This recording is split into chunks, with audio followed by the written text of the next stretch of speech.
لكل اللي طلب مني طريقة المخلل المشكل سهلة أوي إنك تعمليه اليومين دول علشان خاطر كل حاجة موجودة بإذن الله، وأسعارها نأمل إن هي تكون على قد الإيد والكل يقدر يعمل شوية مخلل مشكلين حلوين كده يفتحوا نفسه على الأكل. هنصلي على الرسول صلى الله عليه وسلم ونقول اللهم بارك ودعوة من قلبك لإخواتنا ربنا ينصرهم يا رب وربنا يتقبل شهدائهم ويشفي مرضاهم. مستمرين يا جماعة في المقاطعة ودي أقل حاجة نعملها إن احنا نقاطع وندعي لهم.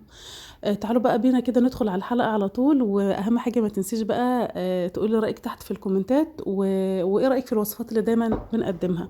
اول حاجة جبت كيلو ونص من الليمون وغليته، يعني حطيت الليمون في مية وحطيته على عين البوتاجاز يا دوب المية غلت عليه غلوة واحدة بس، وبعد كده صفيت من عليه المية السخنة وحطيت مية باردة. معايا كمان كيلو ونص من اللفت، غسلته غسلة كويسة وشلنا بقى من عليه الأتربة والطين اللي بيكون على اللفتاية من بره ونضفتها، وهبدأ ان انا اقطعها بالشكل ده. انا معايا القطاعة اللي هي بتدي الشكل المعرج ده شوية، لو ما عندكيش استخدمي السكينة وقطعي بأي طريقة انت حباها. تمام. انا مزودة شوية في العروق الخضراء دي لان بنحب طعمها قوي في المخلل. هبدأ ان انا اقطع بشكل عشوائي على فكرة، يعني اهم حاجة تكون قطعة اللفت كده ايه تخينة شوية بالنسبة لي، بحبها يعني بحب القطمة دي. هقطع الكمية اللي قدامي بنفس الطريقة وفي مصفى بقى، اللي هقطعه هفضيه في المصفى على طول. تمام. انا كنت جايبه اللفت كيلو ونص ب10 جنيه على فكره، والليمون الكيلو ب15 جنيه. ونقيت الليمونيه الصغيره على اساس ان هي الليمونه يا دوب تبقى قطمتين كده. خلاص بعد كده هبدا ان انا اخلص كميه اللفت زي ما انتم شايفين، واللفت بيكون فيه كميه ميه مش مستحب انك تخلليه بيها. طب هنعمل ايه؟ هحط بقى على شويه اللفت اللي معانا دول كوبايه صغيره من الملح الخشن، وهقلبهم كويس في بعض، هقلبهم كويس قوي، واسيب اللفت ينزل ويصفي الميه اللي فيه يعني تقريبا ساعه كده. تمام. بعد كده معايا كيلو من الجزر، هبدا ان انا قشرته وغسلته غسله كويسه، وبرضه هبدا ان انا اقطعه صوابع بالشكل ده كده. الجزر معلش انا بكون مقطعاه شرايح رفيعه، غير اللفت كده كده الجزر ما شاء الله قاسي كده وناشف، مش محتاج انك تتخنيه ولا حاجه. هقطع كل الجزر بنفس الطريقه دي برضو زي ما اتفقنا. انا لسه جايبه القطاعه دي جديده على فكره، يعني سعرها 15 جنيه. هتلاقيها اليومين دول موجوده عند اغلب المحلات اللي بتبيع البرطمانات، علشان خاطر ده موسم تخليل يعني.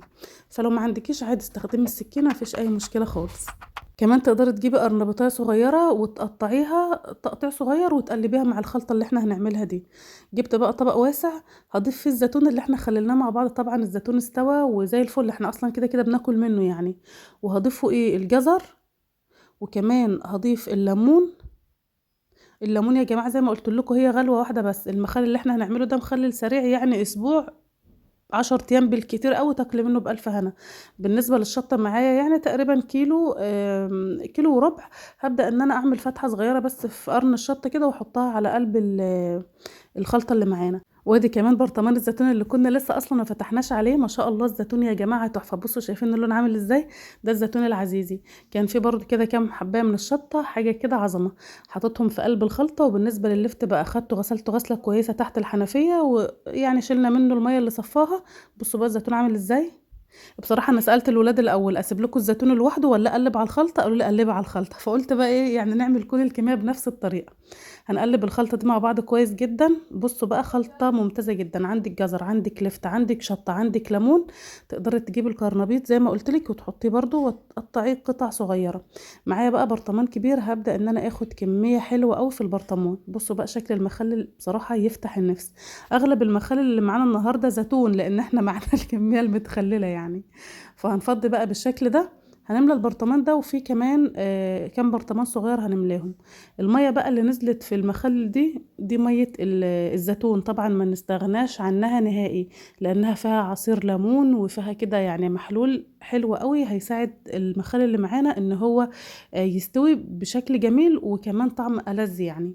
حابة تفرمي حبيتين 3 من الفلفل وتعملي هريسة فلفل وتحطيها معاهم اللي يريحك. انا استكفيت باللي موجودة في المية، عليها حبة بركة وعليها هريسة فلفل برضو، فقلت كفاية يعني نوفر شوية. نعمل بشوية الفلفل الأحمر هريسة فلفل، أبقى أعملها معاكم إن شاء الله. هنجيب بقى المية اللي كانت في الحلة حطيتها في كوباية بالشكل ده، ووزعتها على الأربع برطمانات بالتساوي، يعني حطيت في كل برطمان ربع بالشكل ده كده. تعالي بقى ما أقولك نعمل محلول كامل، محلول تخليل بقى من أوله.